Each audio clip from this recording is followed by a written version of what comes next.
Class 10th, exercise 7.2, question number 9.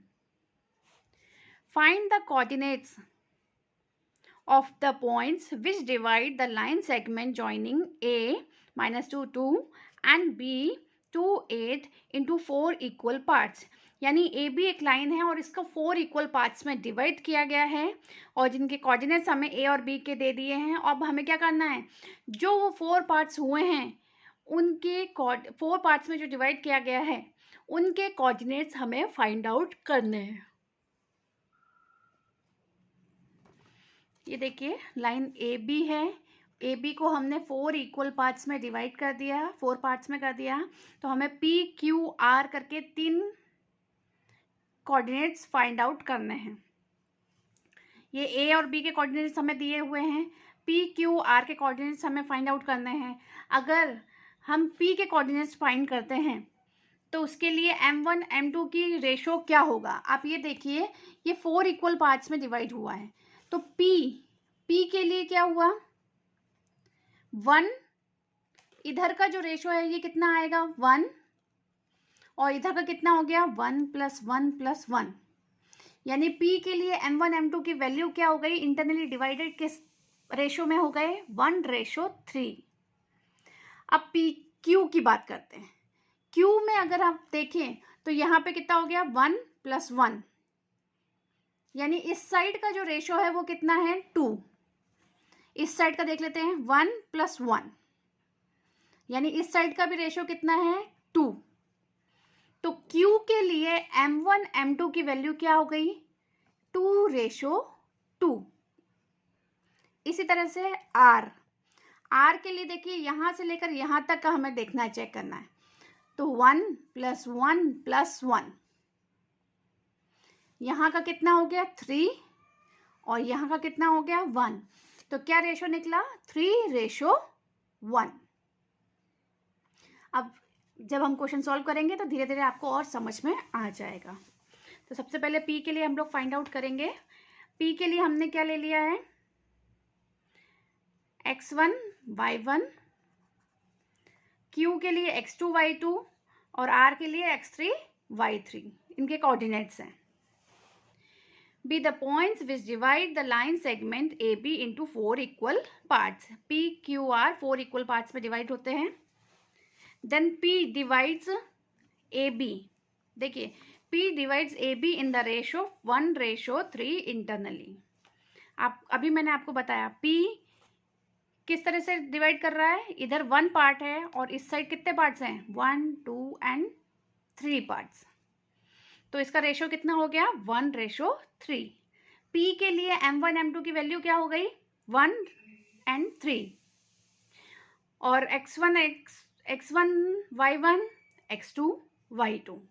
पूरा formula हमें मालूम पड़ गया. तो अब हम P के कोऑर्डिनेट्स फाइंड आउट कर लेंगे. x1 यानी कोऑर्डिनेट्स हमें P के निकालने हैं, तो हमने ये फॉर्मूला रख दिया है.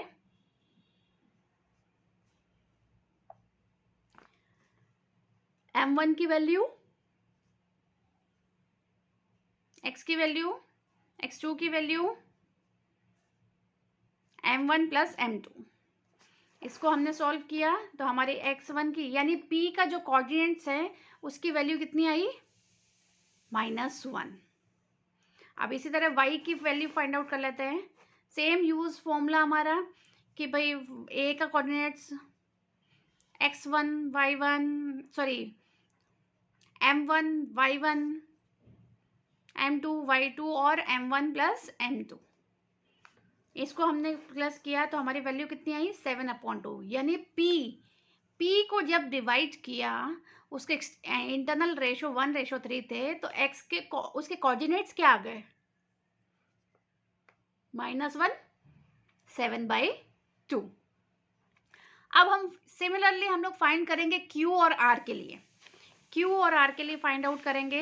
ये P के लिए हमें कोऑर्डिनेट्स मिल गए, -1 7/2. अब Q के लिए हम करेंगे, Q divides AB in the ratio 1:1. अब ये 1:1 कैसे हो गया भाई, आप देखिए मैंने आपको क्या बताया, 2:2. क्या है, 2:2 हुआ ना. तो उसको क्या कर दिया 1:1। इसको सिंपल फॉर्म में कर देंगे 1:1 हो जाएगा। Q is the mid point of AB। फिर से अब इसके कोऑर्डिनेट्स फाइंड आउट करेंगे, सेम फॉर्मूला। तो x2 की वैल्यू क्या आ गई 0 और y2 की वैल्यू क्या आ गई जब सॉल्व किया तो 5। यहाँ पे m1 m2 की वैल्यू क्या ले ली है 1:1, क्योंकि Q is the mid point of, देखिए Q is the mid point of AB। अब इसके बाद हमें पता लगाना है R के लिए। अब R के लिए हमने ये Q के कोऑर्डिनेट्स हमें मिले। अब R के लिए हम लोग फाइंड करेंगे R divides AB in the ratio 3:1।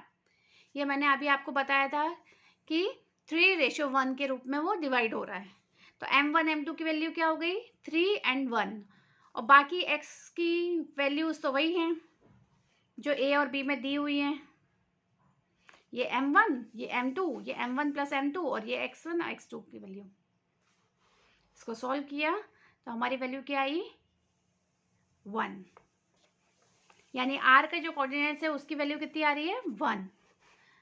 अब y की same formula m1 y1 m2 x1 sorry y1, इनका प्लस किया तो ये वैल्यू कितनी आ गई हमारी 13/2, यानी R के कोऑर्डिनेट्स हमारे क्या आए 1 and 13 and 2।